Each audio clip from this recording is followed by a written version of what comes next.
Jake the ThunderMax here, along with our resident heartthrob, Stephen Smith. We're going to be talking about base map selection today. Why are we talking about base map selection? Well, there's so many different builds out there, and we don't have the exact build for your combination.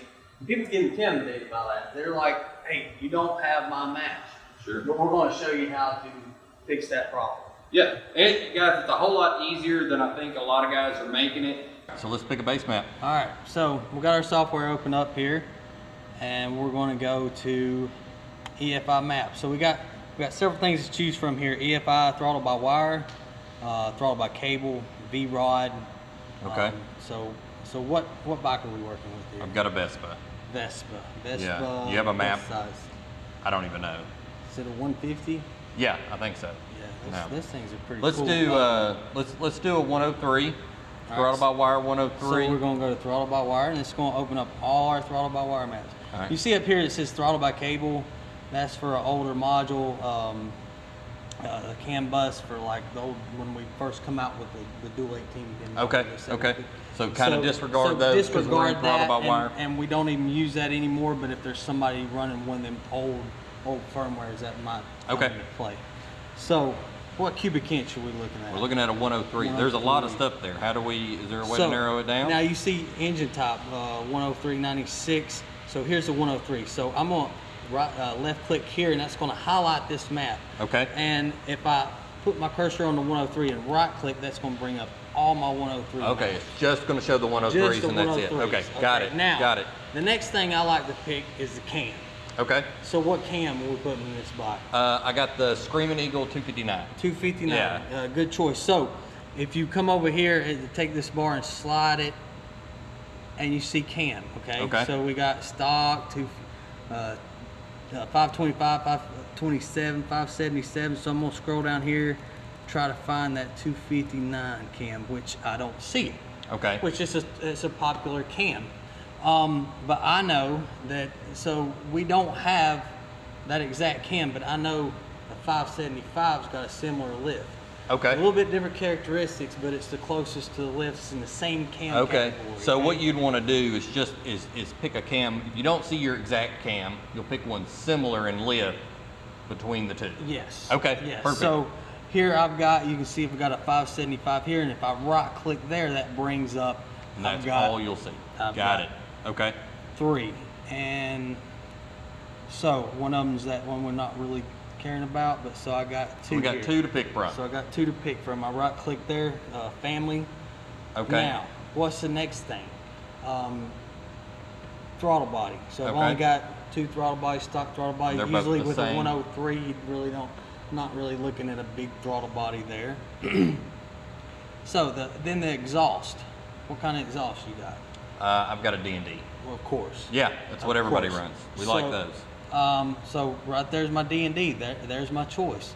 Okay. 428. Okay. Right? So now we double click. It brings it up.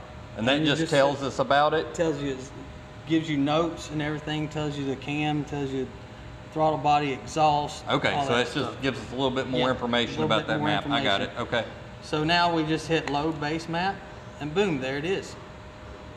And then you see the software tells you what to do next. Tells you to write it to the module. So you'd be linked up.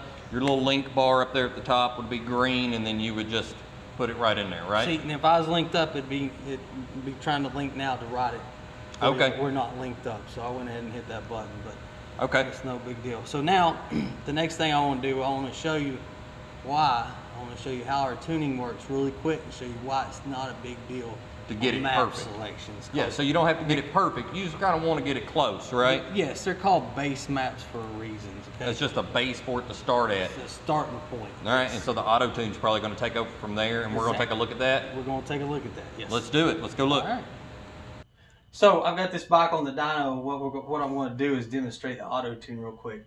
So I've got the dyno set up where it will hold back at a certain speed, so we can focus on an individual RPM range of the map. So we're just going to be looking at one map. So this is what the bike would be doing, like as you're riding it. As you're riding. Right. So that's why you got it held back, so it's hitting these different RPM ranges, And so that the bike really auto-tune all the way across. The whole range, but what I'm doing is focused on just one particular range, so you can see it. I got you. So because you can't see all the ranges all the time, so I'm just that's what I'm using the dyno for, to hold it at, we're going to say it's 2304 RPM range. So we're just going to look and see how WaveTune works. Yes. What it does. Okay, and this is going to do it all by itself when you're out riding? All by itself.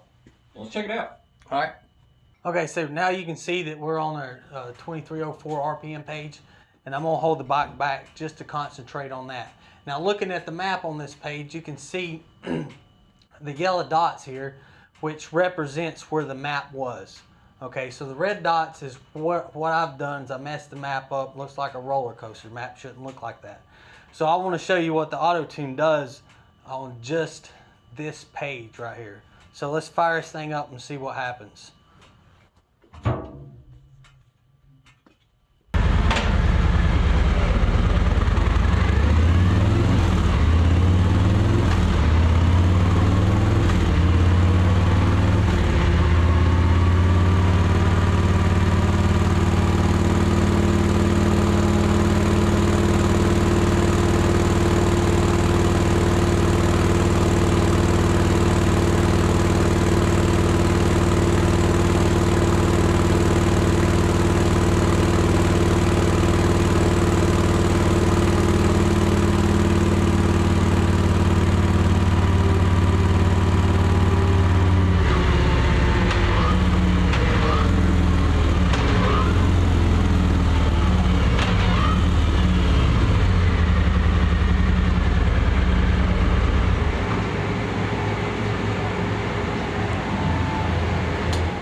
Okay, so you can see now that the AutoTune is just about moved the map with the green dots almost back where it was. So this what it does while it's riding. It's constantly learning, constantly moving the fuel adjustments so that it meets the AFR target. And you don't have to do anything. As No, you're just riding it. You just ride it. The more you ride it, the better it's going to get, the more refined it's going to get, right? Exactly, exactly. That sounds easy enough. So we got your fueling taken care of. So like I said, map selection ain't that big a deal, guys. Sounds good. That was easy. Wasn't too bad there. No, I didn't think so. Hopefully you understand a little more about how it works, how to get a map. I think so. Here's the deal. If you have any questions or something that we said doesn't make a whole lot of sense, whatever it is, shoot us an email. That's the quickest way. Put Jimmy on it. Put Jimmy on it. Yeah, let him get your email. Shoot us an email. It's support@thunder-max.com. Guys, shoot us an email as soon as we get it. We'll take a look at it, answer any questions that you have. That's it. I mean, we've done it. We picked a base map. I rode an Indian. Rode an Indian? We hung out in the dyno room. Didn't blow anything up. Nothing blew up today. Right. Today's a good day. Good day. All right. Maybe tomorrow. See y'all later.